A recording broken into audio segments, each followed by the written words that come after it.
Assalomu alaykum do'stlar. Sizlarga ozgina ma'lumot bermoqchiman. Ratans do'stlar haqida.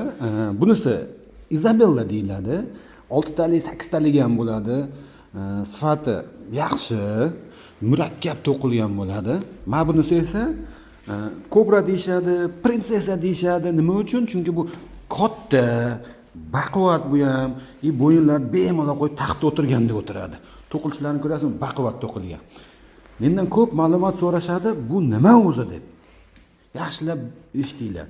Buni ichi to'la temir bo'ladi. Mana pol nima yig'ilgan karkasi temir bo'ladi. Mana chetlari sim bo'ladi. Bu sinadigan sim, egiladigan sim emas. Ya'ni pishirilgan, qotirilgan sim bo'ladi. Katinka deyshadi buni. Taglari turba, polni aylanasiga qilinadi.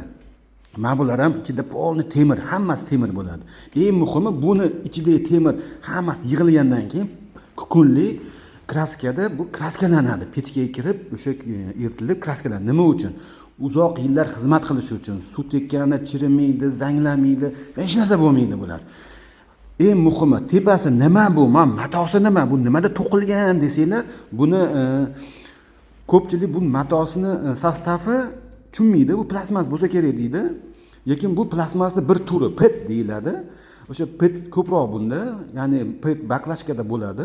Agar ko'p odam biladi baklashka nimaligini. U ultrafioletga ham 10 yil, 20 yillab ham turaveradi haligi. Hech narsa bo'lmaydi. Na to'kilib tushadi, na sinib tushadi, hech narsa bo'lmaydi. Bu shunaqa mato.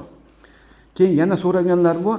Buni chetlari mana bu yig'ilib qolsa, kir bo'lib qolsa, buni yuvish, tozalash, shotkalash, parashok, qanaqadir ximik narsalar bilan ishlatish, tozalash kerakmi? Yo'q, bunaqa narsalar kerak emas. Men sizlarga keyingi videolarimda ko'rsataman. Mana shu hammasini 10 minut vaqt ketadi. 10 minut ham ketmaydi buni. Yangidek qilib bitta shunda tozalab olishga. Ko'rasizlar, kuzatib borsizlar, bilasizlar. Sog' bo'linglar, salomat bo'linglar.